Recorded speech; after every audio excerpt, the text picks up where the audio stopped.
რუსთაველის გამზირზე საქართველოს პარლამენტის შენობის მიმდებარე ტერიტორიაზე საპროტესტო აქცია გრძელდება უწყვეტად. დემონსტრანტები კვლავ არიან შეკრებილნი საკანონმდებლო ორგანოს მიმდებარე ტერიტორიაზე და პრაქტიკულად რუსთაველის გამზირის მთლიან პერიმეტრზე ძირითადად მოქალაქეთა მობილიზება შეინიშნება პარლამენტის შენობის მიმდებარე ტერიტორიაზე. ჭიჭენიაძის ქუჩიდან 9 აპრილის ქუჩამდე არსებულ საგზაო მონაკვეთში.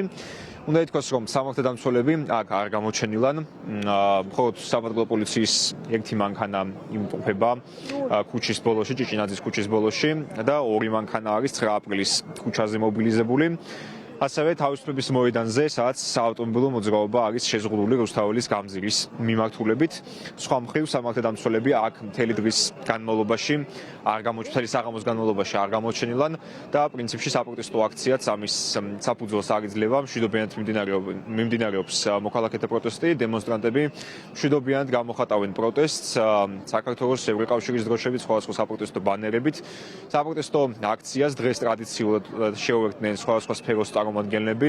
ძირითადი მარში იყო ისტორიკოსების და საუნივერსიტეტო საზოგადოების წარმომადგენლებისა, რომლებთა სულისკვეთება და განცხადებები იყო საერთო.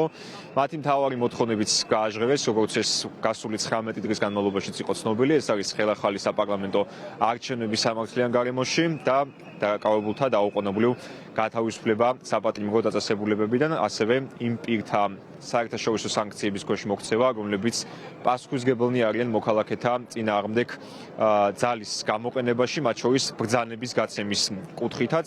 ამ მოთხოვნებს მოქალაქეები სიტყვიერი გაჟღერების გარდა ასევე ავრცელებენ აქ სპეციალურად დამზადებული საპროტესტო ბანერებით. მათი ნაწილი არის განთავსებული საქართველოს პარლამენტის წინ მდებარე საახალწლო ნაძვისხის მიმდებარედ დამცავ ჯებირებზე. გამოკრულია ეს ბანერები, ზოგიერთი არის ხელნაკეთი ფორმატის, ესე შეიძლება ითქვას, ზოგიერთი კი არის დაბეჭდილი ფორმატის, სადაც სხვადასხვა ფოტოსურათიც არის მათ შორის გამოყენებული. აქციის მონაწილეები აცხადებენ კიდევ, რომ მნიშვნელოვანია მათი ერთობა, მნიშვნელოვანია, რომ შეიძლება მეტი მოქალაქე გამოხატავდეს პროტესტს საქართველოში შექმნილ პოლიტიკურ ვითარებასთან დაკავშირებით. მათი შეფასებით დღეს ქვეყანა იმყოფება პოლიტიკურ კრიზისში და ამ პოლიტიკური კრიზისთან ერთადერთი გამოსავალი არის სამართლიანი არჩევნების ხელახლა ჩატარება და ასევე ქვეყნის ევროპულ კურსზე დაბრუნება. ევროპული კურსის მნიშვნელობაზე და ევროინტეგრაციის აუცილებლობაზე ქვეყნისთვის, ქვეყნის სტაბილური განვითარებისთვის, კეთილდღეობისთვის და ტერიტორიული მთლიანობის აღდგენისთვის ამაზე საუბრობენ მათ შორის ისტორიკოსები, რომლებმაც დღეს მარში რესპუბლიკის მოედნიდან საქართველოს პარლამენტის მიმდებარე ტერიტორიისკენ გამართეს და პრინციპში რიგითი მოქალაქეებიც ამ მოსაზრებას ეთანხმებიან. საქართველოს ევროინტეგრაცია არ არის, თქვენ წარმოიდგინეთ, ილიადანაც კი არ იღებს სათავეს და მე-19 საუკუნიდან. მე გახლავართ ისტორიკოსი, რომელსაც მაქვს ბედნიერება ვიმუშაო უძველეს ხელნაწერებთან. თვითონ ფაქტი, აი აქ დღეს ძალიან ბევრი იყო ქართულ ანბანზე დაწერილი პოსტერები, ხო? ქართული ანბანის გრაფიკული მონახაზიდან დაწყებული ეს არის არჩევანი.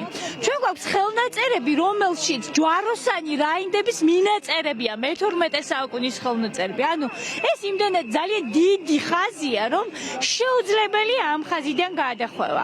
მე ბევრს ვფიქრობდი, რატომ მივედით აქამდე და ერთი სასიხარულო აღმოჩენა გავაკეთე ჩემთვის, რომ ეგები იმიტომ, რომ ევროპულ ოჯახში კარგად გაეცნოთ ქართული საზოგადოება და არა მოღალატე მთავრობა და ეთქვათ, რომ თქვენ ვინ ყოფილი ხართ ბიჭო? იმიტომ, რომ ჩვენი მთავრობა ცალსახად არის მოღალატე. ეს არის მიგვაჩნია, ისტორიკოსები გამოვედით, იმიტომ რომ მიგვაჩნია, რომ ეს არის ჩვენი მოვალეობა, ჩვენი ვალი ქვეყნის წინაშე. ეს არის ჩვენი ბუნებრივი გზა სწრაფო ევროპისკენ და ჩვენ აქ ვინ შევიკრიბებთ, თვლით რომ საქართველოს უნდა დაუბრუნდეს თავის ბუნებრივ გზას. ეს რაც ხდება ქვეყანაში არ არის სწორი და ამიტომ მიგვაჩნია, რომ არა მარტო ჩვენ ისტორიკოსებმა ვხედავთ, რომ აგერ უამრავმა ადამიანმა დააფიქსირა თავისი აზრი და მიგვაჩნია, რომ ეს პროტესტი არ უნდა გაჩერდეს. ეს არის პროტესტი საქართველოს არალეგიტიმური მართველი რეჟიმის მიმართ, რომ მან დანიშნოს ახალი არჩევნები და უფლება მისცეს ქართველ ხალხს, საშუალება მისცეს უფრო სწორად, რომ მან განახორციელოს თავისი ლეგიტიმური საკონსტიტუციური უფლებამოსილება აირჩიოს ხელისუფლება, რომელიც მას სურს.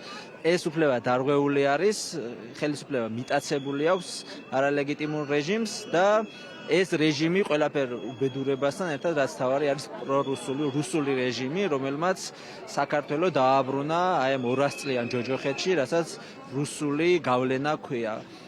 ეს არის თავარი უბედურება აი ამ პროცესის, რომ დღეს 21 საუკუნის პირველი მეოთხედის მიწურულს ფაქტობრივად 25 წელი გავიდა, რაც 21 საუკუნე დგას ცივილიზებული სამყაროსთვის და ჩვენ დღეს კიდევ გვიწევს რუსულ გავლენებთან ბრძოლა და ბრძოლა იმისთვის, რომ საქართველოს თავი დააღწიოს ერთხელ და სამუდამოდ რუსულ რეჟიმს. აქციის მონაწილეები მათ შორის ხაზს უსვამენ ერთ მნიშვნელოვან ფაქტორს, მათ რაოდენობას, როგორც ისინი აცხადებენ, იმის გათვალისწინებით, რომ საპროტესტო აქციების ნაწილმა და მარშების ნაწილმა გადაინაცვლა დღის პირველ ნახევარზე და დილიდან დღის განმავლობაში თბილისის სხვადასხვა წერტილში იმართება არაერთი სფეროს წარმომადგენლის სხვადასხვა ტიპის მარში, აქცია მსვლელობა.